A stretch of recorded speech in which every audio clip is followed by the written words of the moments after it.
حضرت لقمان عرب میں مشہور تھے کہ ایک بہت دانا اور حکیم انسان. ان کے مقولے مشہور تھے، انہیں کوٹ کیا جاتا تھا. جیسے آپ دیکھتے ہیں میں اپنے خطابات میں علامہ اقبال کو کوٹ کرتا ہوں،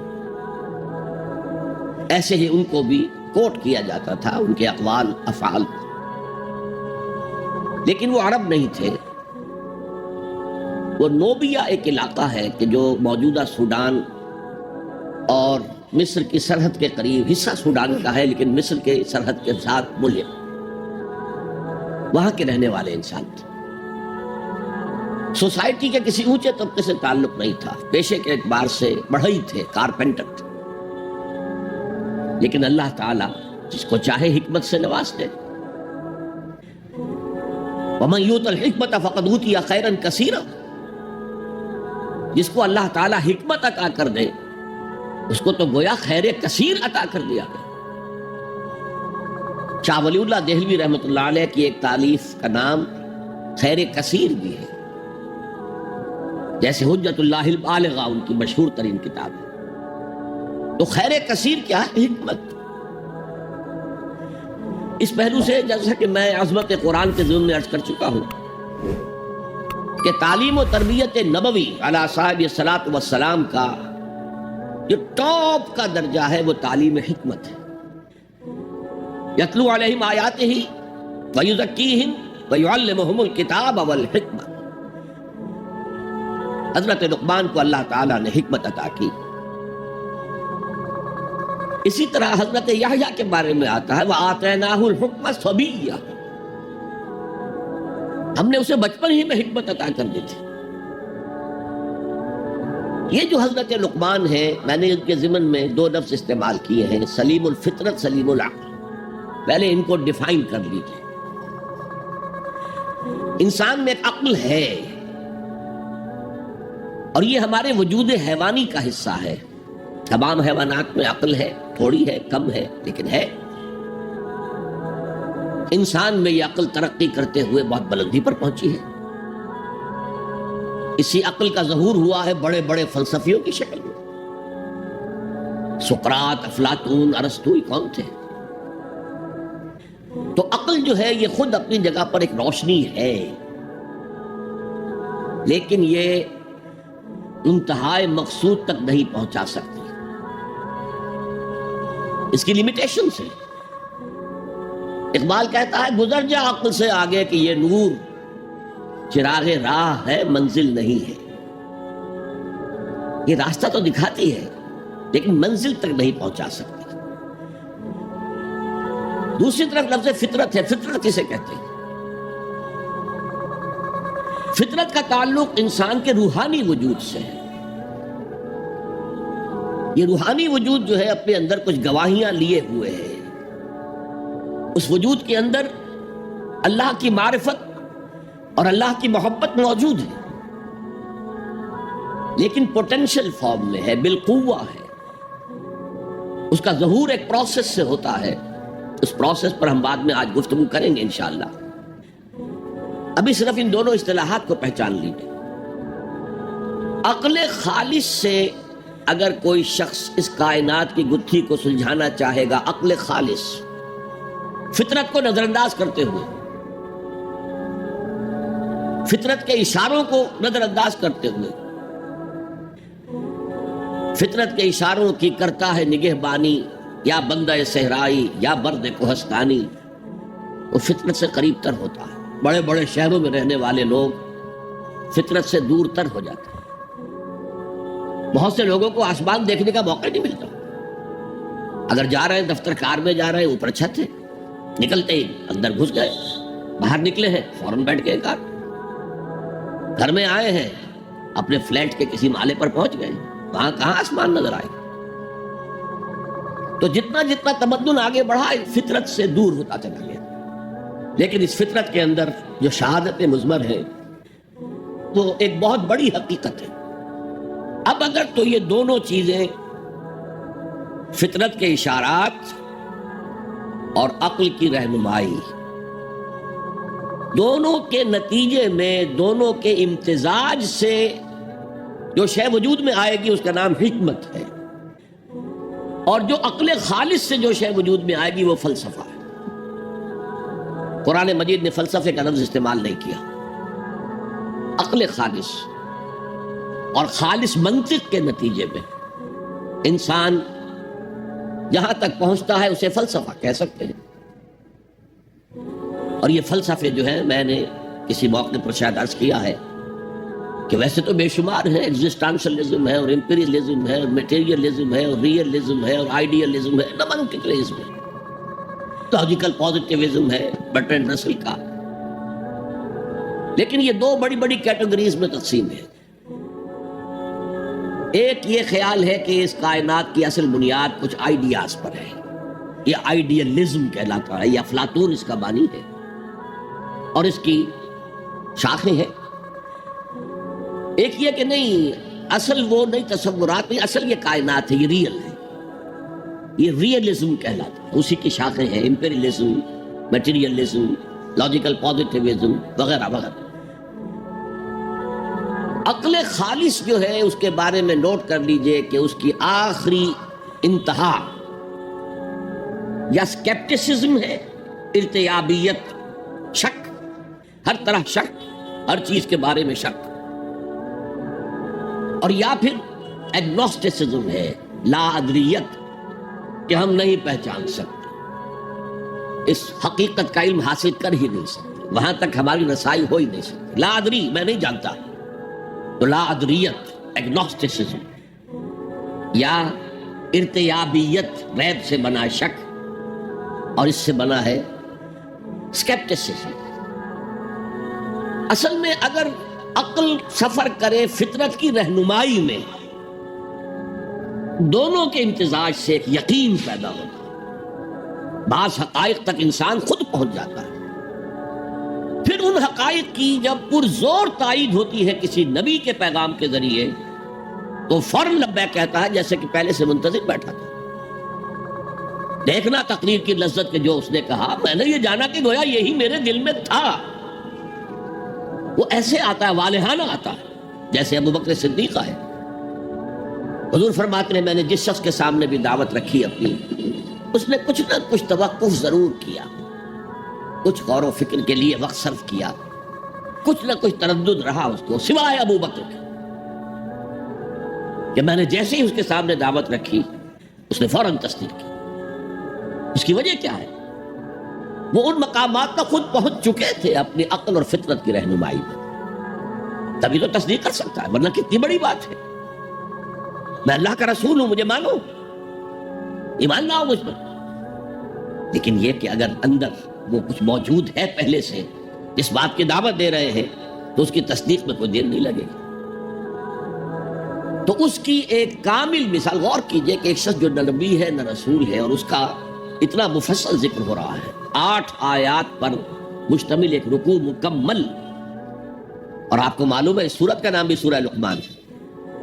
چونکہ ابھی میں نے رکوع کا لفظ استعمال کیا تو اس کی تعریف بھی آپ کے سامنے بیان کر۔ حضور کے زمانے میں 2 ہی اصطلاحات تھی، آیت سورت، آیت سورت، آیات سور۔ اس کے سوا ایک اور اصطلاح تھی، حزب یا منزل۔ قرآن کی سورتوں کو 7 حصوں میں تقسیم کیا گیا تھا تاکہ روزانہ ایک حصہ کی تلاوت کر کے، جو رات کو ہوتی تھی بالعموم تہجد میں، انسان ایک ہفتے میں قرآن مجید ختم کر لے۔ یہ 3 اصطلاحات تو ہیں دور نبوی کی، آیات، سور، سورتیں، اور احزاب یا منزلیں۔ یہ 4تھی اصطلاح آئی ہے رکوع، یہ صحابہ کے دور کے بعد ہے۔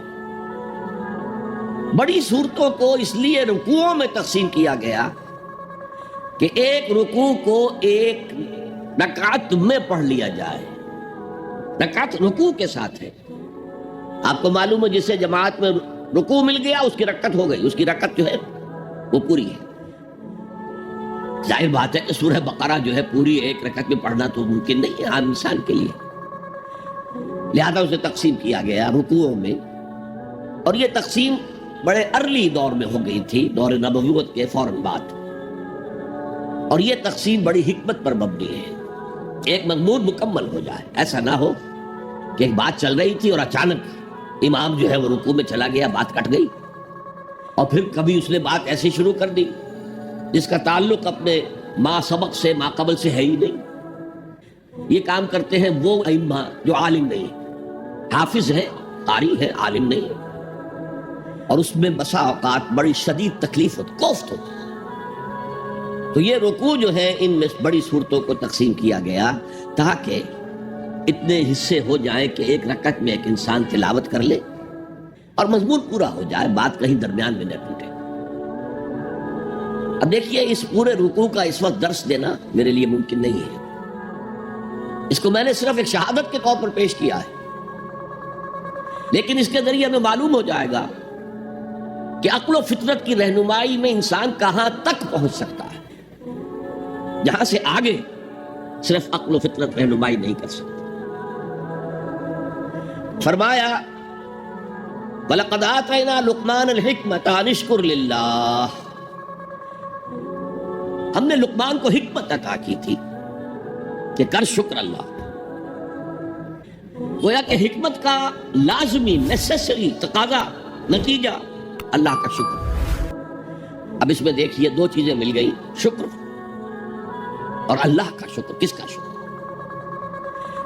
ایک کا تعلق فطرت سے ہے، آپ کی فطرت کے اندر یہ شے مضمر ہے، انہیرنٹ ہے کہ اگر کوئی آپ کے ساتھ کوئی خیر کرے، بھلائی کرے، آپ کی کسی ضرورت کو پورا کرے تو اس کے لیے ایک جذبہ تشکر پیدا ہو، جذبہ امتنان قلب میں پیدا ہو، اور آپ اگر کلچرڈ انسان ہیں تو آپ پھر اسے زبان سے بھی ادا کریں گے، جناب آپ کا بہت شکریہ، آپ نے میری یہ ضرورت پوری کی۔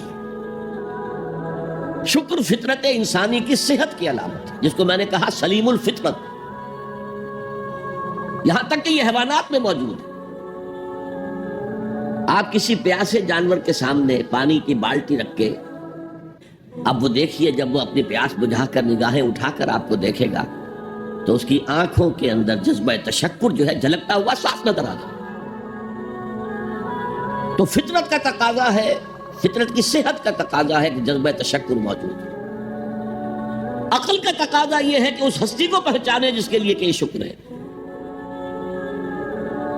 سب سے پہلے آپ کو معلوم ہے جیسے کہ آگے چل کر آیا انشکر لی ولوالدیک، سب سے پہلا شکر جو انسان میں ہوتا ہے وہ اپنے والدین کے لیے ہوتا ہے۔ پالا پوسا، تکلیفیں اٹھائیں، اپنا پیٹ کاٹا اور ہمیں کھلایا، اپنی نیند جو ہے کھوئی، لیکن ہمارے اگر کوئی ہماری تکلیف لاحق تھی تو اس کا مداوع کرتے رہے۔ اس سے آگے انسان سوچتا رہا اس ہوا سے مجھے بہت فائدہ ہوتا ہے، یہ آگ میرے لیے بہت مفید ہے، سب سے بڑھ کر یہ سورج ہے، تو ان کے لیے بھی ایک جذبہ تشکر ابھرا۔ لیکن ایک شکر تو اس ہستی کا ہوتا ہے جس کو انسان خود بھی کوئی بدلہ دے سکے، ہل جزاء الاحسان الا الاحسان۔ والدین کے تشکر کا آپ حق ادا کر سکیں گے اگر بوڑھے والدین آپ کے پاس ہیں۔ اما یبلغن عندک الکبر احدہما او کلاہما فلا تقل لہما اف ولا تنہرہما وقل لہما قولا کریما واخفض لہما جناح الذل من الرحمۃ وقل رب ارحمہما کما ربیانی صغیرا۔ اور اگر تمہارے پاس تمہارے والدین میں سے کوئی ایک یا دونوں بڑھاپے کی عمر کو پہنچ ہی جائیں تو دیکھنا کبھی انہیں اف تک نہ کہنا، کبھی انہیں جھڑکنا نہیں، ان سے بات کرنا بہت ادب کے ساتھ، اور اپنے کندھوں کو جھکا کر رکھنا ان کے سامنے، سینہ تان کے بات پر۔ اور سب سے بڑھ کر یہ کہ اللہ سے دعا کرنا کہ اللہ میں ان کا حق ادا کرنے سے قاصر ہوں، تو ہی ان پر رحم فرما، میں تجھ سے رحم کی درخواست کر رہا ہوں، میری اس درخواست کو شرف قبول عطا کرتے ہوئے ان پر رحم فرما۔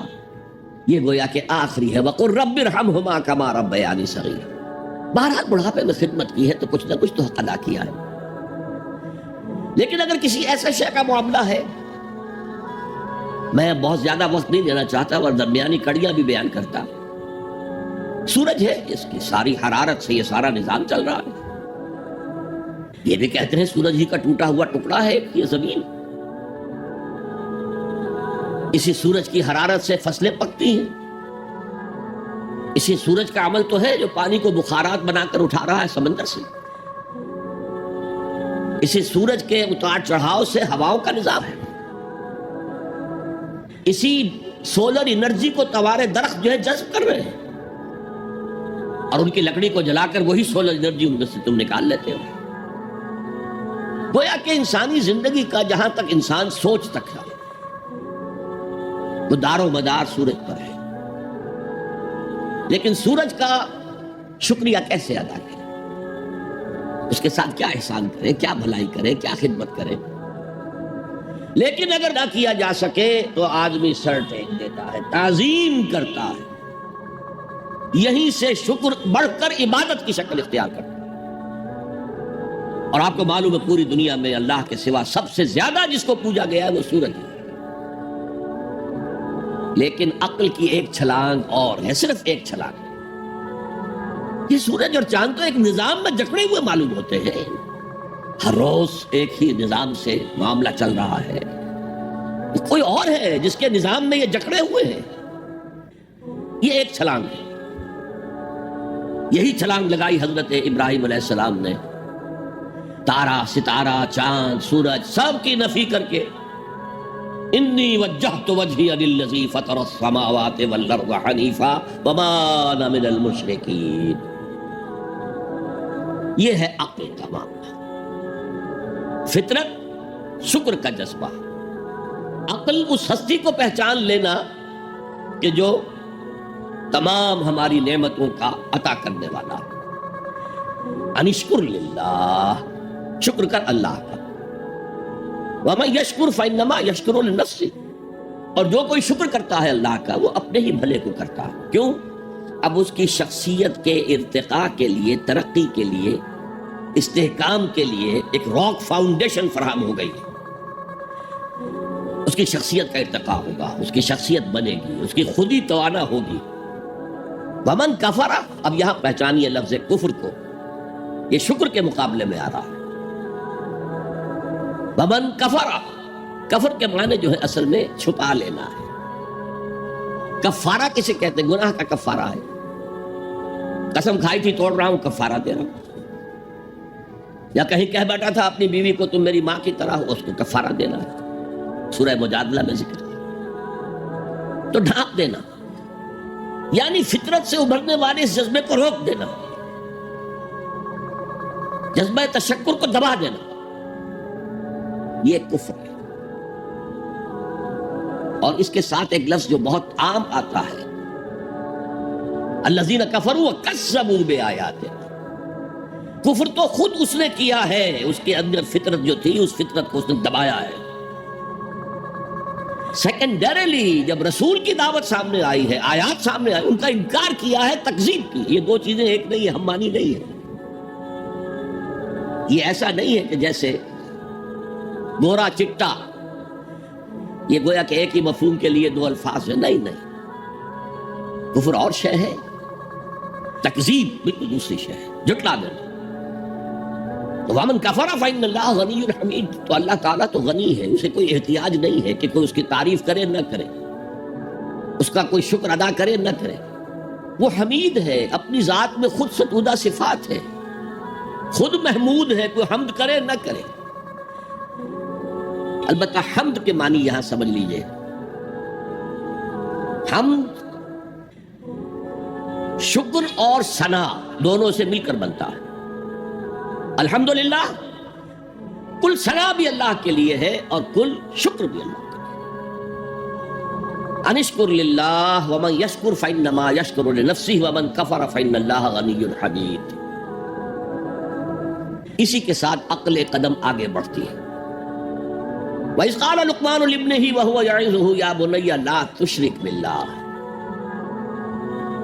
ذرا یاد کرو جب کہ کہا تھا لقمان نے اپنے بیٹے سے، اور وہ اسے وعظ کہہ رہے تھے، نصیحت کر رہے تھے۔ عام طور پر یہی خیال ہے کہ یہ انتقال کے وقت کی نصیحت اور وصیت تھی۔ اب ظاہر بات ہے کہ انسان اپنے انتقال کے وقت اپنے بیٹے کو وہی باتیں بتائے گا جو اہم ترین ہے اس کے نزدیک، اس کی زندگی کا حاصل ہے۔ دولت مند شخص اپنے دولت کا حساب بتائے گا، کہاں کہاں کس کس شکل میں ہے۔ حکیم انسان کے لیے اس کی حکمت ہی اس کا اصل خزانہ ہے، دولت ہے۔ تو اس حکمت کا خلاصہ اور لب لباب ہے جو حضرت لقمان منتقل کر رہے ہیں اپنے بیٹے کو۔ اسی کو اقبال نے کہا تھا کہ یہی ہے متاع فقیر، میرے قافلے میں لٹا دے اسے، لٹا دے ٹھکانے لگا دے اسے۔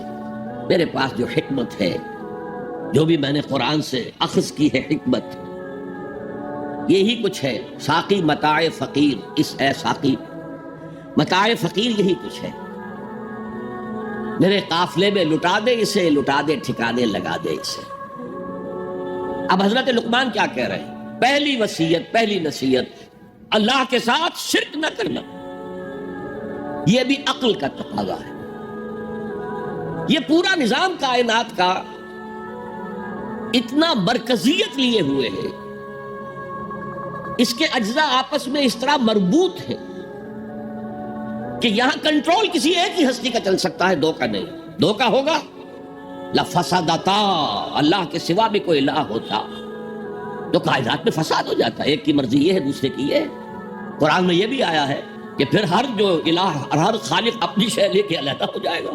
ایک ہستی ہے جو اس کائنات کو کنٹرول کر رہی ہے، ایک ذہن ہے جو اس کائنات میں کار فرما ہے، ایک حکمت ہے جو اس پوری کریشن کی پشت پر ہے۔ ایک قل هو اللہ احد، یہ ہے حکمت کا دوسرا نتیجہ عقل کے اعتبار سے۔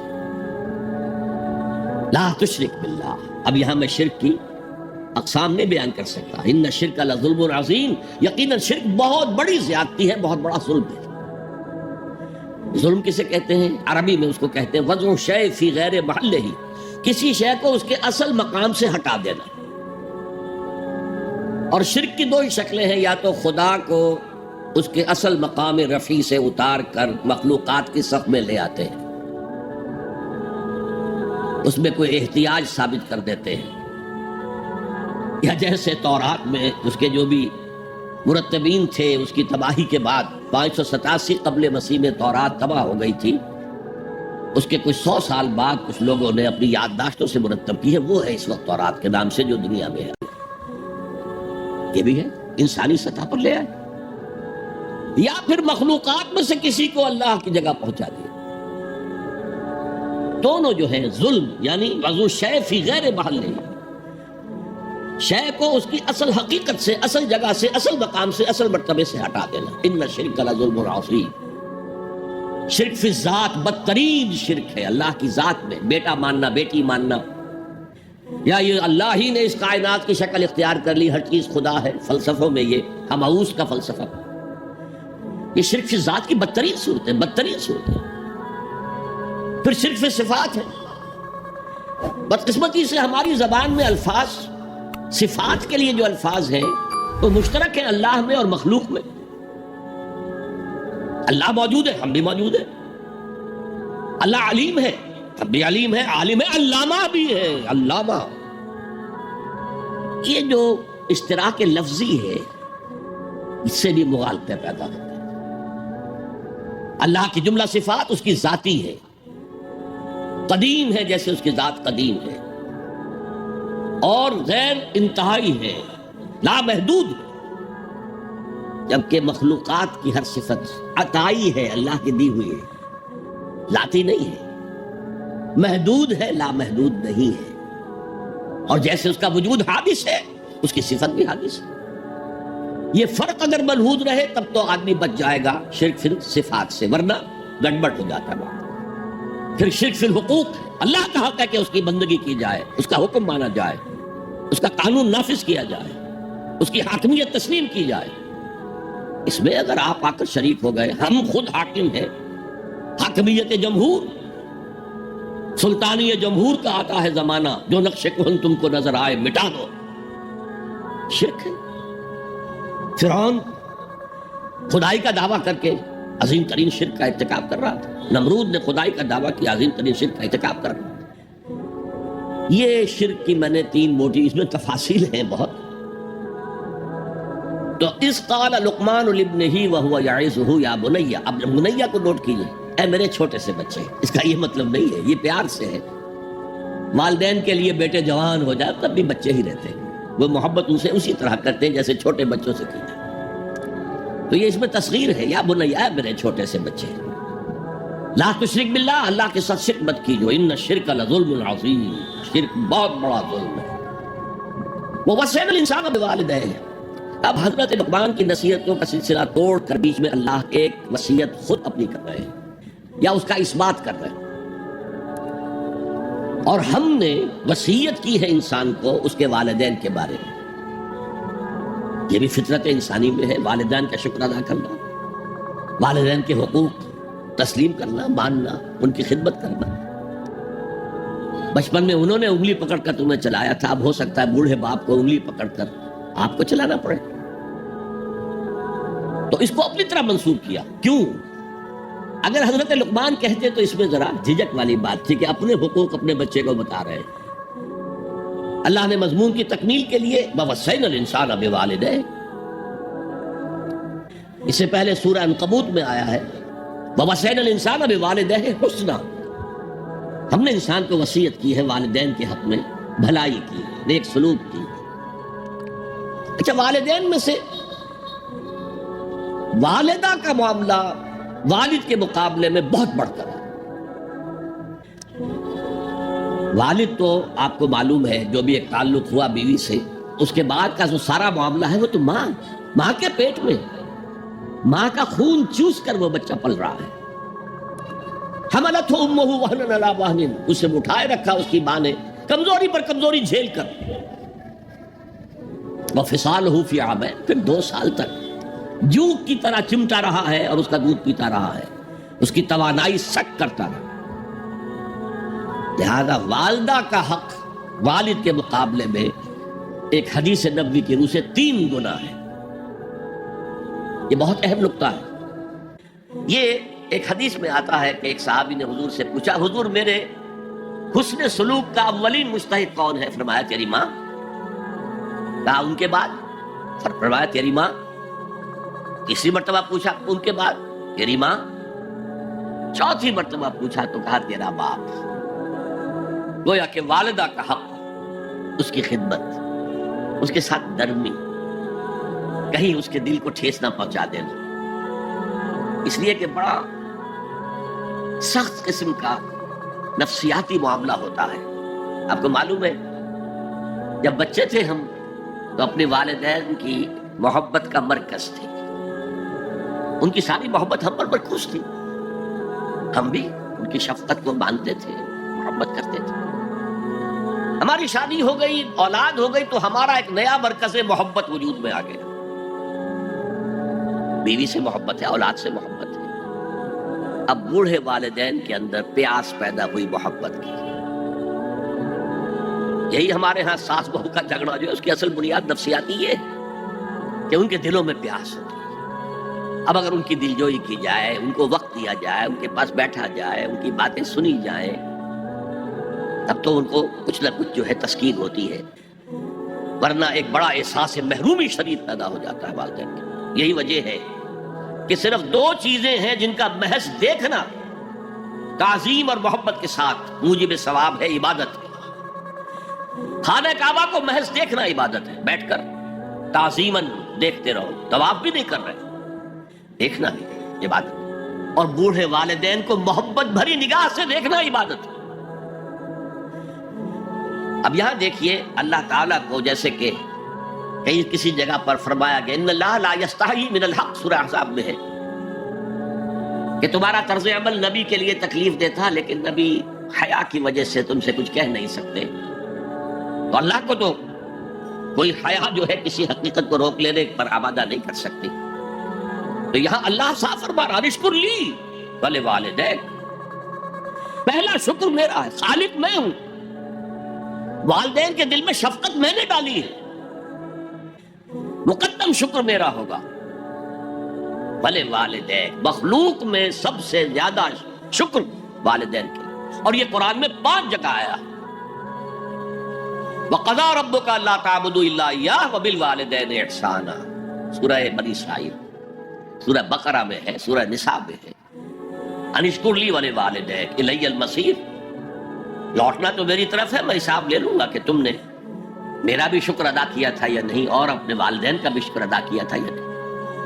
اب دیکھیے دو چیزیں آئیں، ایک شکر اللہ کا اور اس کا تقاضا شرک نہ ہو، ایک شکر والدین کا۔ اگر یہ دونوں چیزیں ٹکرا جائیں، کس قدر منطقی ربط ہے قرآن مجید کی آیات میں۔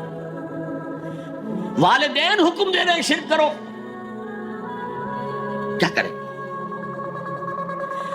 آپ کے علم میں ہوگا حضرت سعد ابن ابی وقاص رضی اللہ تعالی عنہ 10 مبشرہ میں نوجوان تھے، ایز اے ٹین ایجر ایمان لائے ہیں حضور۔ باپ کو فوت ہوئے عرصہ ہو گیا تھا، ماں نے بڑی محبت سے، مال بہت چھوڑ گیا تھا باپ، ناز و نام میں پالا۔ اب سعد ایمان لے آئے حضور پر۔ والدہ نے کہا تم نے اپنے باپ کے دین کو چھوڑ دیا، میں جان دے دوں گی اگر تم اس سے واپس نہ آئے، اور اپنے مشرکانہ عقائد کو تم نے دوبارہ اختیار نہ کیا، مرن برت رکھ لیا۔ اب کیا بیت رہی ہوگی، کس قدر سلیم الفطرت نوجوان تھا سعد، جو نوجوانی میں حضور پر ایمان لایا۔ لیکن فطرت کے اندر جو چیز مثبت تھی، والدین کا ادب، اللہ جسے اپنی طرف منسوب کر رہا ہے وہ فطرت ہے۔ اب یہ ٹکرا رہے ہیں، کیا کریں؟ آیت نازل ہوئی، اور یہ آیت سورہ عنکبوت میں بھی ہے، جیسا کہ میں نے بیان کیا کہ نہیں، یہاں اگر وہ تمہیں مجبور کرے، جاہداکا کا لفظ بھی یہاں پہ نوٹ کیجئے، اگر تم سے جہاد کرے، یہ جہاد صرف مسلمان نہیں کرتا، جہاد تو کافر بھی کرتا ہے، مشرک بھی کرتا ہے، لیکن جہاد ہے، مجبور کر رہے ہیں، پریس کر رہے ہیں کہ اپنے آبائی دین میں واپس آ جائے۔ مصعب بن عمیر کو برہنہ مادرزاد کر کے چچا نے نکال دیا، نہایت ناز و نام میں پلا ہوا ایک نوجوان۔ نہرو جی کے بارے میں کہا جاتا ہے ان کے کپڑے پیرس سے سل کر آتے تھے، ان کا 200 درہم کا جوڑا شام سے تیار ہو کر آتا تھا۔ باپ اتنی دولت چھوڑ گیا، اور جہاں سے مصعب گزر جاتا تھا خوشبو اتنی رچی بسی ہوتی تھی ان کے لباس میں کہ پوری گلی، پورا بازار مہک جا رہا ہے، لوگ ہاں مصعب جا رہا ہے۔ جب ایمان لے آئے، چچا نے کہا دیکھو یہ ساری دولت تمہارے مشرک باپ کی ہے، اب نکل جاؤ گھر سے، تمہارا کوئی حق نہیں ہے۔ اٹھ کر چلنے لگے تو کہا یہ کپڑے جو تمہارے جسم پر ہیں وہ بھی اسی مشرک باپ کے، اتار دو۔ مادرزاد برہنہ ہو کر ماں کے پاس آئے، انہوں نے آنکھوں پر ہاتھ رکھے، مصعب کیا ہوا ہے؟ کہا ماں میں موحد ہو گیا، یہ ہے توحید۔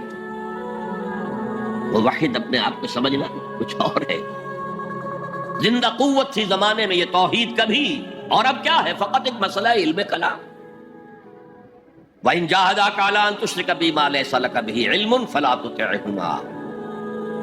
اچھا یہ دو انداز آتے ہیں شرک کے بارے میں، مَا لَيْسَ لَكَ بِهِ علم، تمہارے پاس کوئی علم نہیں ہے ان ہستیوں کے بارے میں جن کے بارے میں کہا جاتا ہے کہ وہ خدا کی شریک ہے۔ عقل جو ہے یہ عقل انسانی تسلیم نہیں کرتی کہ ایک ہی ارادہ ہے، ایک ہی اسکیم ہے، ایک ہی حکمت ہے، ایک ہی پلان ہے جو پوری کائنات کو اپنے احاطے میں لیے ہوئے۔ یا کہا جاتا ہے ما لم ينزل به سلطانا، کسی ایسی ہستی کو شریک نہ کرو جس کے لیے اللہ نے کوئی سند نہیں اتاری۔ اللہ اگر کہتا میرے ساتھ یہ بھی شریک ہے تو ٹھیک ہے، ہم اللہ کو سجدہ کرتے ہیں، اس کو بھی کر دیتے ہیں۔ جیسے کہ حضور سے کہلوایا گیا ان کان للرحمن ولد فانا اول العابدین، اگر رحمان کا کوئی بیٹا ہوتا سب سے پہلے میں عبادت کرتا اس کی۔ کوئی نہیں ہے، نہ بیٹا ہے نہ بیٹی ہے۔ قل هو اللہ احد اللہ الصمد لم یلد ولم یولد ولم یکن له کفوا احد۔ تو فرمایا وَإِن جَاهَدَاكَ عَلَىٰ أَن تُشْرِكَ بِي مَا لَيْسَ لَكَ بِهِ عِلْمٌ فَلَا تُطِعْهُمَا۔ لیکن یہی توازن دیکھیے، یہ صرف اللہ کے کلام میں ہو سکتا ہے، یہ نہیں کہ پھر ان کو دفع کرو، ان سے کوئی تعلق نہ رکھو، نہیں۔ صاحبهما فی الدنیا معروفا، ان کا کہنا تو مت مانو اس معاملے میں، اللہ کا حق احق ہے، بالا تر ہے، لیکن ان کے ساتھ دنیا میں رہو معروف طریقے سے، ان کے حقوق ادا کرو، چاہے مشرک ہے والدین، چاہے کافر ہے والدین، ان کی خدمت تمہارے ذمے ہے، ان کی ضروریات پورا کرنا تمہارے ذمے ہے اپنے مقدرت کے مطابق۔ صاحبہما فی الدنیا معروفا، اور واتبع سبیل من اناب الیہ، پیروی والدین کی ضروری نہیں ہے، اطاعت والدین کی لازمی نہیں ہے۔ لا طاعت لمخلوق فی معصیت الخالق، کسی مخلوق کی اطاعت نہیں کی جا سکتی اگر اس سے خالق کی معصیت لازم آ رہی ہے، تو والدین کے لیے بھی ہے۔ اطاعت مطلق نہیں ہے، پیروی ان کی ضروری نہیں ہے، پیروی اس کی کرو جس نے اپنا رخ میری طرف کر لیا۔ ابھی اللہ کا کلام چل رہا ہے، درمیان میں جو آیا اتباع اس کی، دیکھو کون ہے جس نے اپنا رخ میری طرف کر لیا ہے، پیروی اس کی کرو، والدین کی نہیں۔ اسی لیے سورہ بقرہ کے تیسرے رکوع کی پہلی آیت جہاں حضور کی دعوت کا بیان ہے، وہ کیا ہے؟ یا ایھا الناس اعبدوا ربکم الذی خلقکم والذین من قبلکم لعلکم تتقون، اے لوگو عبادت کرو، بندگی اختیار کرو، پرستش کرو اپنے اس رب کی جس نے تمہیں پیدا کیا، تم سے پہلوں کو بھی پیدا کیا۔ تمہارے آباء و اجداد بھی تو اسی کی مخلوق تھے، جیسے تم سے خطا ہو سکتی ہے ان سے بھی ہو سکتی تھی، لہذا یہ دلیل نہیں۔ وہ کہتے تھے ما وجدنا علیہ آباءنا، ہم تو اسی کی پیروی کریں گا جس میں ہم نے اپنے آباء و اجداد کو پایا ہے۔ تو آباء و اجداد کی پیروی ضروری نہیں ہے۔ واتبع سبیل من اناب الیہ ثم الی مرجعکم، پھر میری ہی طرف تم سب کو لوٹنا ہے۔ فانبئکم بما کنتم تعملون، پھر میں گنتی کر کر کے نبأ، تنبیہ، پوری طرح بتا دینا، آگاہ کر دینا۔ ایک تنبیہ ہے، وارن کرنا، ایک تنبیہ ہے، یہ ہے خبر دے دینا پوری طریقے سے، وضاحت کے ساتھ، نبأ سے ہے یہ۔ فانبئکم بما کنتم تعملون، جو کچھ کے عمل تم کرتے رہے تھے۔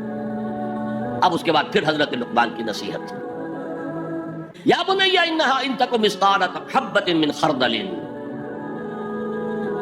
اے میرے بچے، انہا، اس میں عمل کا معاملہ ہے، عمل سیئہ ہو یا حسنہ ہو، ہا کی ضمیر مؤنث آئی ہے، انہا نیکی ہو یا بدی ہو، انہا ان تک مثقال حبۃ من خردل، اگر وہ رائی کے دانے کے ہم وزن بھی ہو، پھر وہ نیکی یا بدی، فتکن فی صخرۃ، کسی چٹان کے پیٹ میں گھس کر کیا گیا ہو، او فی السماوات، یا فضاؤں میں کیا گیا ہو، خلاؤں میں کیا گیا ہو، او فی الارض، یا زمین کے پیٹ میں کیا گیا ہو، یات بہ اللہ، اللہ اسے لے آئے گا۔ کائے کے لیے لے آئے گا؟ جزا و سزا کے لیے لے آئے گا۔ انسانی اعمال میرے بیٹے یہ جان لو ضائع ہونے والی چیزیں نہیں، ان کے بدلے نکلیں گے، ان کے نتائج نکلیں گے، ان کے بدلے مل کر رہیں گے۔ چھوٹی سی چھوٹی چیز میں رائی کے دانے کے ہم وزن بھی ہو، مثقال ثقل سے بنا ہے، ثقل کہتے ہیں بوجھ کو، تو اگر وہ رائی کے دانے کے ہم وزن بھی ہوگا تو کہیں نہیں چھپے گا۔ اسی لیے آیا نا فَمَن يَعْمَلْ مِثْقَالَ ذَرَّةٍ خَيْرًا يَرَهُ وَمَن يَعْمَلْ مِثْقَالَ ذَرَّةٍ شَرًّا يَرَهُ، کسی نے اگر ذرے کے ہم وزن نیکی کی ہوگی وہ بھی اپنے سامنے پائے گا، اور ذرے کے ہم وزن کوئی بدی کی ہوگی وہ بھی سامنے پائے گا۔ ان اللہ لطیف خبیر، یقیناً اللہ تعالی لطیف ہے، باریک بین ہے، اور خبیر ہے، باخبر ہے، ہر شے سے باخبر ہے۔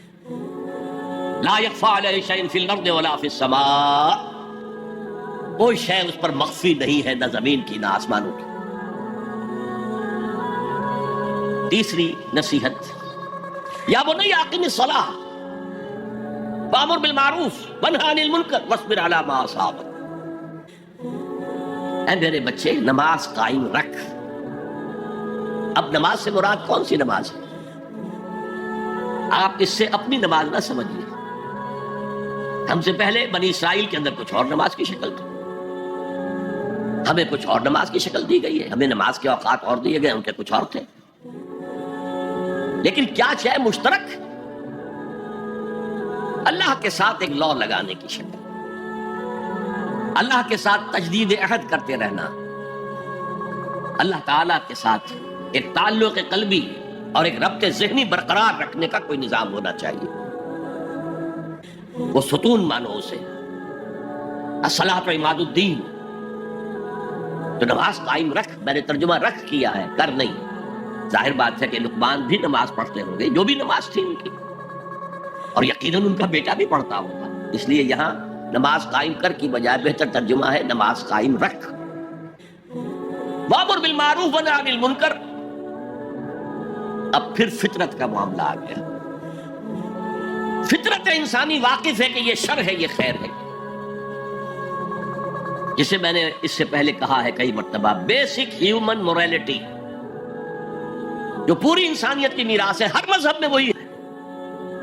اسی کی بنیاد پر کچھ لوگ ڈیولپ کرتے ہیں فلسفہ وحدت ادیان، لیکن وہ بات درست نہیں ہے. البتہ یہ کہ جہاں تک بنیادی اخلاقی تعلیمات ہیں وہ مشترک ہیں، وہ انسانوں کی مشترک میراث ہے. جھوٹ مت بولو، سچ بولو، وعدہ خلافی نہ کرو، وعدہ پورا کرو. راہ میں کوئی بھٹک رہا ہو تو راستہ دکھاؤ، کوئی اندھا ہے تو انگلی پکڑ کر اسے سڑک پار کرا دو. یہ فطرت انسانی ہے. اس پہلو سے معروف کا لفظ آیا، نیکی کا لفظ نہیں آیا یہاں. جانی پہچانی شے، اذا ساعت کا سیئتوں کا وحرت کا حسنتوں کا فانت مومن. اگر تمہیں کوئی نیکی کا کام کر کے مسرت حاصل ہو، دل میں انشراح ہو جائے اللہ نے مجھے توفیق دی، اور کوئی برا کام کر کے برا لگے یہ میں نے کیا کر دیا، نہیں کرنا چاہیے تھا، تو تم مومن. تو معروف شے ہے، جانی پہچانی چیز ہے نیکی، اور منکر ہے فطرت انسانی اباع کرتی ہے برائی سے. یہ علیحدہ بات ہے کہ انسان جو ہے اپنی فطرت کے خلاف چلتا ہے، اپنے مفادات کو دیکھتا ہے، دنیا پرستی میں غرق ہو گیا ہے کہ اندر سے اس کا ضمیر کانشنس اسے ملامت کرتا ہے تو غلط کام کرتا ہے. پھر آئے دن میں ہم دیکھ سکیں وہ اپنے آپ کو سیٹسفائی کرنے کے لیے کہتا ہے میں فلاں فلاں نیکی کا کام بھی تو کر رہا ہوں، تو اتنا مضطرب کیوں ہے؟ یہ سارا معاملہ معروف منکر. یا بنی اقم الصلاۃ وامر بالمعروف ونہی عن المنکر. اے میرے بچے نماز قائم رکھیو. انتقال کے وقت کی یہ وصیت ہے، اور نیکی کا حکم دیتا رہے، معروف شے کا پرچار کریو. یہ وہی مضمون آ گیا سورۃ العصر کا، والعصر ان الانسان لفی خسر الا الذین آمنوا وعملوا الصالحات وتواصوا بالحق وتواصوا بالصبر. یا بنی اقم الصلاۃ، یہ عمل صالح. شرک سے بچ گئے، یہ ایمان ہے، توحید ہے. وامر بالمعروف ونہی عن المنکر، حکم دے نیکی کا، بھلائی کا، معروف کا، اور روک منع کر منکر سے، جس سے اباع کرتی ہے انسان کی فطرت، جس میں وہ جانتی ہے کہ یہ کام اچھا نہیں. وَاصْبِرْ عَلَىٰ مَا أَصَابَكَ، وہ صبر بھی آ گیا، وَتَوَاصَوْا بِالصَّبْرِ، اور پھر جو بیتے اس پر صبر کیجو. اس لیے کہ امر بالمعروف اور نہی عن المنکر بڑا کڑوا فعل ہے. یہ خاص طور پر نہی عن المنکر کسی کو اچھا نہیں لگتا، ریزنٹمنٹ ہوتی ہے. بچے بھی جیسا کہ میں عرض کر چکا ہوں، اگر آپ کہہ دیں بھئی یہاں مت کھیلو، یہ کھیلنے کی جگہ نہیں ہے، تو پھر اکثر و بیشتر اپنی عزت سلامت لے کر گھر جانا ممکن نہیں ہوگا. اور جو سب سے بڑا حق ہے، یہ زمین، یہ کائنات اللہ کی ہے، وہ اس کا حاکم ہے، اس کی حاکمیت قائم کرو. تو جو خدا بنے بیٹھے ہو اپنی حاکمیت کا سکہ چلا رہے ہیں، وہ برداشت کریں گے؟ یہ دیکھیے عیسائیت میں یہ تصور موجود ہے. آخر ہے تو حضرت عیسیٰ نبی تھے نا، اللہ کے رسول تھے. ان کی جو سورہ فاتحہ ہے، جیسے ہماری نماز کی کوئی رکعت نہیں ہو سکتی سورہ فاتحہ کے بغیر، اسی طرح لارڈز پریئر ہے ان کی جو سورہ فاتحہ کی جگہ ہے. اور اس میں یہ جملہ Thy kingdom come, Thy will be done on earth as it is in heaven. اے رب تیری حکومت آئے، تیری سلطنت آئے، جسے آسمانی بادشاہت بھی کہا گیا ہے. اے رب تیری بادشاہی آئے، Thy kingdom come, Thy will be done on earth. تیری مرضی زمین پر بھی اسی طرح پوری ہو as it is in heavens، جیسے آسمانوں میں پوری ہو رہی ہے. پوری کائنات تو تیرے حکم کے آگے سر بسجود ہے. دنیا میں تیرے خلاف بغاوت ہو گئی. اے رب تیری حکومت یہاں بھی قائم ہو جائے، یہاں بھی تیری مرضی کے مطابق معاملات ہیں. اب اس میں ظاہر بات ہے ریزنٹمنٹ ہوگا. جو خدائی کا تخت جمائے بیٹھے ہوں، جن کے ویسٹڈ انٹرسٹ ہوں، جو اس معاشرے میں پریولیج کلاسز ہو، وہ کبھی گوارا نہیں کریں گے تو یہ معمولی سی ریزنٹمنٹ کے ساتھ ساتھ بڑے سے بڑے ٹارچرز آئیں گے، سزائیں دی جائیں گی، مارا جائے گا، قتل کیا جائے گا، جیلوں میں برا جائے گا. لیکن فرمایا وَاصْبِرْ عَلَىٰ مَا أَصَابَكَ، جو بھی پڑے تم پر پھر جھیلو اور برداشت کرو. إِنَّ ذَلِكَ مِنْ عَزْمِ الْأُمُورِ، یہ بڑے عظیمت کے کاموں میں سے ہے. بڑے عزم اور ہمت کی ضرورت ہے اس کے لیے، بڑی قوی قوت ارادی کی ضرورت ہے، بہت پختہ ڈٹرمینیشن کی ضرورت ہے. یہ معمولی باتیں نہیں ہیں. یا بنی اقم الصلاۃ وامر بالمعروف وانھا عن المنکر واصبر علی ما اصابک ان ذلک من عزم الامور. اب اس کے بعد دو چیزیں عام اخلاقیات میں سے، ولا تصعر خدک للناس، اپنے گال پھلا کر نہ رکھو لوگوں کے سامنے. اس لیے کہ جو شخص اس مقام پر پہنچ گیا ہے اب اس پر شیطان کا حملہ ایک ہی ہو سکتا ہے، اور وہ یہ کہ تکبر پیدا ہو جائے. دوسرے انسانوں کو وہ حقارت سے دیکھے، یہ کن گندگیوں میں پڑے ہوئے، یہ نالی کے کیڑے، نفرت پیدا ہو جائے، تکبر پیدا ہو. سعر جو ہے ایک بیماری کا نام تھا جو کہ گردن میں اونٹ کے ہوتی تھی، جس کے اونٹ ٹیڑھی ہو جاتی تھی. تو یہ جسے آپ کہتے ہیں کج رخی، کج کلاہی، ٹوپی بھی کج رکھی ہوئی ہے، اور کوئی آپ سے بات کرتا ہے تو اس کی طرف منہ کر کے جواب نہیں دیتے، ایسے ہی جواب دے دیا. حضور کے بارے میں آتا ہے کہ کوئی بھی شخص اگر آپ سے بات کرتا تھا آپ پورے اس کی طرف مڑ کر اس کی بات سنتے تھے. یہ نہیں کہ بے اعتنائی کے ساتھ بس بات سننی نہیں. وَلَا تُصَعِّرْ خَدَّكَ لِلنَّاسِ وَلَا تَمْشِ فِي الْأَرْضِ مَرَحًا، اور زمین میں اترا کر نہ چلیے، اکڑ کر نہ چلیے. ان اللہ لا يحب كل مختال فخور، یقیناً اللہ کو بالکل پسند نہیں ہے مختال بنا ہے خیل سے، اختیال. گھوڑے کی چال میں ایک تمکنت ہوتی ہے، وہ تمکنت آپ اپنی چال میں اختیار کریں گے تو وہ آپ کے غرور ذہنی کا انڈیکس ہو، اندر کا غرور ظاہر ہوگا. اس چال سے، گھوڑے کی تمکنت والی چال، ذرا تمشی فی الارض مرحا، ان اللہ لا یحب کل مختال فخور، فخر کرنے والا. علم پر فخر ہو رہا ہے، تقوی پر فخر ہو رہا ہے، مال پر فخر ہو رہا ہے، اپنے سوشل سٹیٹس پر فخر ہو رہا ہے، اللہ کو پسند نہیں. مقصدی مشیک، اپنی چال میں میانہ روی اختیار کرو، نہ بہت تیز نہ بہت آہستہ. لیکن یہ اصل میں مراد ہے پوری زندگی میں ایک میانہ روی ہے. اگر کوئی تنگی ہے تو بالکل ہاتھ کھینچ نہ لو، اگر کشادگی ہو گئی ہے تو اسراف اور تبذیر سے کام مت لو، میانہ روی اختیار کرو، درمیانی راستے. اپنی چال میں، اپنی روش میں کہہ لیجیے، اپنی روش میں میانہ روی اختیار کرو. وغضض من صوتک، اور اپنی آواز کو پست رکھو.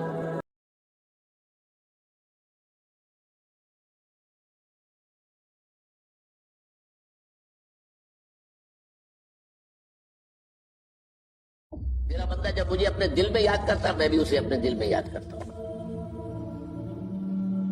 جب میرا بندہ کسی محفل میں میرا ذکر کرتا ہے میں اس سے کہیں بہتر محفل میں اس کا ذکر کرتا ہوں.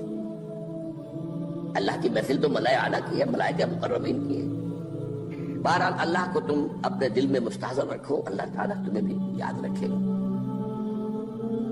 دوبارہ فرمایا احفظ اللہ تجدہ امامک تجاہک، اللہ کو یاد رکھو تو اپنے سامنے موجود پاؤ گے. جب چاہو دعا کرو تو احفظ اللہ تجدہ امامک یا تجاہک، اپنے سامنے موجود پاؤ گے. اذا سألت فاسأل اللہ، اب آ گیا وہ برکت سے مضمون. دیکھو جب مانگو اللہ سے مانگو، غیر اللہ کے سامنے ہاتھ دراز کرو ہی مت. ایک حدیث میں آتا ہے، یعنی حرام نہیں ہے، دنیاوی قواعد اصول قوانین کے تحت کسی سے مدد چاہنا، کوئی سوال کرنا حرام نہیں ہے. آپ کریں، مدد لیں، اسی پر دنیا قائم ہے، ایک دوسرے کے ساتھ تعاون کے ساتھ. لیکن اونچا مقام کیا ہے؟ کسی سے سوال مت کرو سوائے اللہ. یہاں تک کہ جوتے باندھنے کا تسمہ تمہیں درکار ہے تو بھی کسی سے مت مانگو، اللہ سے مانگو۔ کیا پتہ اللہ کس کے دل میں ڈال دے اور وہ آ کے تمہیں تسمہ پیش کر دے۔ ہوتا ہے ایسا، بسا اوقات ہوتا ہے۔ جو اللہ کے ساتھ لو لگا کر رکھنے والے ہیں ان کے تو ایسے واقعات ہوتے ہیں کہ دل میں ایک بات آئی اور اس کے بعد وہی بات جو ہے وہ کوئی شخص آ گیا، اس نے وہ بات پوری کر دی۔ کیونکہ لوگوں کے دل جو ہے وہ تو اللہ کے دو انگلیوں کے مابین جو چاہتا پھر دیتا ہے۔ کیا پتہ اللہ کسی فرشتے کو انسانی شکل میں بھیج دے، آتا ہے فرشتہ، آتا ہے انسانی شکل میں، آپ کی تکلیف کو رفع کر دے، آپ کی ضرورت کو پورا کر دے، اسی سے بن، کسی اور سے بن۔ یہ ہے توحید کا لب لباب۔ یوں سمجھیے اسلام کی جڑ کیا ہے؟ ایمان۔ اسلام کا جو خارجی نظام عمل ہے، انفرادی اعمال ہو، اجتماعی ہو، ان سب کی روح رواں کیا ہے؟ ایمان۔ ٹھیک، ایک بات ہو گئی۔ ایمان کا خلاصہ لب لباب کیا ہے؟ ایمان باللہ۔ جیسے ایمان بالآخرہ بھی ہے، ایمان بالملائکہ ہے، ایمان بالانبیاء ہے، ایمان بالرسل ہے، ایمان بالکتب ہے، ایمان بالقدر ہے، لیکن اصل ایمان، اسی لیے ایمان مجمل میں آپ کو معلوم ہے کسی اور چیز کا ذکر نہیں۔ آمنت باللہ کما ہوا باسمائہ وصفاتہ وقبلت جمیع احکامہ اقرار باللسان وتصدیق بالقلب۔ یہ ایمان مجمل ہے، اجمالی طور پر ایمان اس کا نام ہے۔ ہاں مفصل تفصیلی طور پر آمنت باللہ وملائکتہ وکتبہ ورسلہ والیوم الآخر والقدر خیرہ وشرہ من اللہ تعالی۔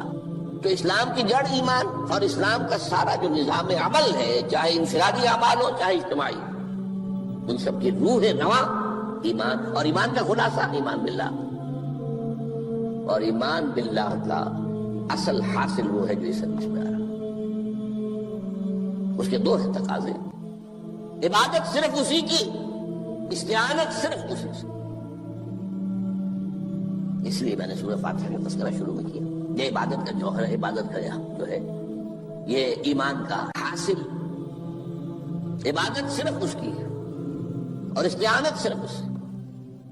استعانت ہی میں ثواب بھی آ گیا، یہ بھی مدد ہے۔ آپ کسی سے کچھ مدد مالی چاہ رہے ہیں یا کوئی اور مدد چاہتے ہیں، کسی کام میں مدد چاہتے ہیں، جیسے میں نے کہا تھا کہ سفارش کرانا چاہتے ہیں، بھی مدد ہے۔ وَإِذَا اسْتَعَنْتَ فَاسْتَعِنْ بِاللَّهِ، اور جب مدد مانگو صرف اللہ سے مانگو۔ اور وہ سارے الفاظ یاد کر لیے، استدعاء، استعانت، استغاثہ، یہ جو غوث اعظم سے استغاثہ کیا جاتا ہے یہ تو شرک ہے۔ استغاثہ اللہ سے، دعائی اللہ کی، اس اعتبار سے استمداد، استعانت، استدعاء، استغاثہ، یہ سب اللہ سے، صرف اللہ سے۔ عبادت صرف اللہ، ایاک نعبد، اور استعانت صرف اللہ سے، مانگو صرف اللہ سے، جب مدد طلب کرو صرف اللہ سے۔ اور جان لو اگر تمام لوگ جمع ہو کر تمہیں کوئی فائدہ پہنچانا جائے نہیں پہنچا سکتے، الا بشیء قد کتب اللہ لک وان اجتمعوا علی ان یضروک بشیء لم یضروک الا بشیء قد کتب اللہ علیک۔ اگر سب مل کر چاہے تمہیں کوئی نقصان پہنچا دے نہیں پہنچا سکتے مگر وہی کچھ جو اللہ نے تمہارے لیے لکھ دیا۔ اب بتائیے خوف کی جڑ کر جائے گی کہ نہیں؟ یہ جو ایمان جو ہے یہ خوف اور حزن دونوں سے نجات دلانے والی بات ہے۔ جو حقیقی مومن ہے وہ اللہ کا ولی ہے، حقیقی مومن وہ اللہ کا ولی ہے۔ اور الا ان اولیاء اللہ لا خوف علیہم ولا هم يحزنون۔ یہ اولیاء اللہ کو علیحدہ مخلوق نہیں ہے، وہ ان کے سر پہ سینگ نہیں ہوتے، انسان ہی ہوتے ہیں، لیکن حقیقی معنی میں مومن ان اعتبارات سے جو آج ہم پڑھ رہے ہیں، ایمان اس درجے کا پہنچ گیا تو اللہ کا ولی ہے۔ ان لوگوں کے خوف کس بات کا؟ کس سے خوف کروں؟ اس کے ہاتھ میں کچھ ہے ہی نہیں، اور اگر کچھ اللہ نے میرے لیے لکھ دیا وہ آ کر رہے گا، کیا میں لاکھ گڑ گڑاؤں اس کے سامنے کہ مجھے چھوڑ دے؟ اگر اللہ نے لکھا وہ آیا وہ تو آئے گا، تو کاہے کو اس کے سامنے گڑ گڑانا، کاہے کو جب بسائی کرنا اس کے سامنے؟ اور کسی کے ہاتھ میں کچھ ہے ہی نہیں، میرا خیر ہے ہی نہیں، کاہے کو خوشامد کرو اس کی؟ اور سنیے، رفعت الاقلام، دیکھو نوجوان، قلمیں اٹھا لی گئی ہیں، وجفت الصحف، اور جو رجسٹر ہیں صحیفے ان کی سیاہی خشک ہو چکی ہے۔ یہ ہے وہ اللہ کا علم، اس میں ہر شے لکھ دی گئی ہے، اس کی قلم اٹھا لیے گئے۔ جیسے آپ کو معلوم ہے امتحان ہوتا تھا، 3 گھنٹے ختم ہو گئے، اسٹاپ رائٹنگ، بس اب قلم رک جانا چاہیے۔ وہ قلم تو تقدیر کا کاتب جو ہے وہ قلم اس کا اب اٹھا لیا گیا، اور جو صحیفے جن پر لکھا گیا وہ خوشخبر ہو گئے۔ یہ تو روایت ہے جو امام ترمذی نے جس کو روایت کیا، یہ متن ان کا ہے جو ہم نے پڑھا ابھی، اور ان کا قول یہ ہے کہ یہ حدیث حسن صحیح ہے۔ لیکن یہی روایت اور انہی راوی سے عبداللہ ابن عباس سے رضی اللہ تعالیٰ عنہما اور بھی محدثین نے کی ہے، تو اس میں سے ایک اور متن جو ہے وہ یہاں پر امام نووی نے دے دیا ہے۔ احفظ اللہ تجدہ امامک، یہ تو پہلا وہ ٹکڑا تھا، وقت جاہد تھا، یہاں امامک ہے، مطلب ایک ہی ہے، اپنے سامنے پاؤ گے۔ اللہ کی حفاظت کرو، اللہ کو دل میں، اللہ کی یاد کو محفوظ رکھو، گویا کہ اللہ کو مستحضر رکھو۔ ذکر اللہ کے معنی کیا ہے؟ استحضار اللہ فی القلب، یہ ذکر اللہ ہے۔ جنہیں ہم ذکر سمجھ بیٹھے ہیں وہ ذکر کے ذریعے ہے۔ اقیم الصلاۃ لذکری، نماز قائم کرو میری یاد کے لیے، نماز ذریعہ ہے یاد کا۔ یہ علیحدہ بات ہے کہ آپ نے 17 رکعتیں بھی پڑھ لی ہو عشاء کی اور یاد آپ کو آئی نہیں کوئی، آپ تو ایک میکینیکل انداز میں جو ہے وہ اٹھک بیٹھک کر رہے ہیں اور آپ کی زبان سے کچھ بھی نکل رہا ہے، تو اس کا آپ کے شعور سے، دل کی گہرائی سے کوئی رابطہ ہے ہی نہیں، وہ ذکر تو نہیں ہوا۔ ہاں نماز فرض تھی وہ ادا ہو گئی، آپ کی فرض ادا ہو گئی۔ تو جنہیں ہم نے ذکر سمجھا وہ ذرائع ذکر ہے، اللہ اللہ سبحان اللہ سبحان اللہ زبان سے، یہ تاکہ اس کے نتیجے میں وہ ذکر حاصل ہو جائے۔ استحضار اللہ فی القلب، ذکر کے معنی ہے استحضار اللہ فی القلب۔ تعرف الی اللہ فی الرخاء، اور دیکھو کشادگی کے وقت میں تم اللہ کو یاد رکھو، اللہ کی طرف رجوع کیے رہو، بھول نہ جاؤ۔ وہ نہ ہو جو کبھی کہا تھا، بہادر شاہ ظفر کے اشعار میں سے بہت دور کا شعر ہے، ظفر آدمی اس کو نہ جانیے چاہے کتنا ہی روفان مزکا، جسے عیش میں یاد خدا نہ رہی، جسے تیش میں خوف خدا نہ رہا۔ وہ ہے کشادگی کی حالت میں، جب کہ تمہارے لیے کشادگی ہے، اللہ کی طرف رجوع کیے رکھو۔ یہ عارف کا فی الشدہ، تو اللہ اپنی توجہ تم پر رکھے گا شدت کے وقت میں، تمہیں کوئی تکلیف ہے اس تکلیف کو تم پر آسان کر دے گا۔ تکلیف تو آنی ہے، جو لکھی ہوئی ہے وہ تو آئے گی، لیکن یہ کہ اللہ تعالیٰ اس کی شدت کو، ایک ہی چیز ہے جس کو ایک انسان بہت شدت کے ساتھ محسوس کر رہا ہے، دوسرا آدمی اتنا نہیں محسوس کر رہا ہے، احساس کا معاملہ ہوگا۔ وہ تو اصل میں اگر انسان کی نرز کٹی ہوئی ہے تو احساس ہوگا ہی نہیں، سرے سے نہیں ہوگا۔ تو اس اعتبار سے اللہ تعالیٰ تمہارے لیے وہ شدت کی کمی کر دے گا۔ وَاعْلَمْ أَنَّمَا أَخْطَأَكَ لَمْ يَكُنْ لِيُصِيبَكَ، اور جان لو جو چیز تم سے چھوٹ گئی ہے، رہ گئی ہے، وہ ہرگز تمہیں ملنے والی نہیں تھی۔ اب آپ نے کسی ملازمت کے لیے درخواست دی ہے، درخواستیں مانگی گئی ہیں، اپنی سی محنت کر لی، نہیں ملی ملازمت، اب آپ بیٹھے ہوئے افسوس میں، رنج میں، غم میں، فلاں نے یہ کر دیا، فلاں نے یہ کر دیا، وہ فلاں جو ہے بڑی تکڑی سفارش لے آیا تھا، فلاں نے رشوت دے دی۔ چھوڑو میاں اس کو، وہ تمہارے لیے نہیں تھی۔ کاہے کو اپنے ذہن کے اندر یہ کھچڑی پکا رہے ہو بیٹھے ہوئے؟ خواہ آپ شاید سوء ظن میں بھی مبتلا ہو رہے ہو، کسی نے نہ رشوت دی اور آپ سمجھتے ہو کہ رشوت دی ہے اس نے۔ یہ ساری چیزیں جو ساری سیئات، ان کی جڑ کٹ جائے گی۔ وَعَلَمْ أَنَّمَا أَخْطَأَكَ لَمْ يَكُنْ لِيُصِيبَكَ وَمَا أَصَابَكَ، اور جو چیز تم پر آ گئی، لَمْ يَكُنْ لِيُخْطِئَكَ، ہو ہی نہیں سکتا تھا کہ وہ تم پر نہ۔ یہ کر لیتا تو ہو جاتا، شاید یہ کر لیتا، میں نے ٹیکا پہلے لگوا دیا ہوتا تو یہ بات نہ ہوتی۔ بھائی وہ جو ہونا تھا وہ ہونا تھا۔ اب یہ وہ چیز ہے جس سے انسان میں کیفیت پیدا ہوتی، تسلیم و رضا۔ ہم بھی تسلیم کی خو ڈالیں گے، بے نیازی تیری عادت ہی صحیح، اے اللہ جو تو نے چاہا مجھے قبول ہے۔ اسی لیے میں نے آپ کو آیتیں سنائی سورۃ تغابن کی، ما اصاب من مصیبت الا باذن اللہ، کوئی مصیبت نہیں آتی مگر اللہ کے اذن سے۔ وَمَن یؤمن باللہ یہدی قلبہ، جو اللہ پر ایمان رکھتا ہو اللہ اس کے دل کو ہدایت دے دیتا ہے۔ ہدایت کس بات کی؟ تسلیم و رضا۔ سر دوستاں سلامت کہ تو خنجر آزمائی، نہ شبد نصیب دشمن کے شبد ہلاکت دے گا. اے اللہ تیری طرف سے ہے, مجھے قبول ہے, اور بظاہر مجھے تکلیف ہو رہی ہے لیکن یقیناً اس میں میرا کوئی خیر ہے. بیدک الخیر, تیرے ہاتھ میں تو خیر ہی خیر ہے جو بھی تیری طرف سے آئے.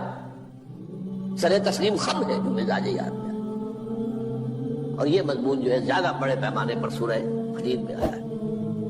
ما اصاب من مصیبت فی الارض ولا فی انفسکم الا فی کتاب من قبل ان نبرأها. کوئی مصیبت نہیں آتی نہ تمہاری جانوں میں نہ زمین میں.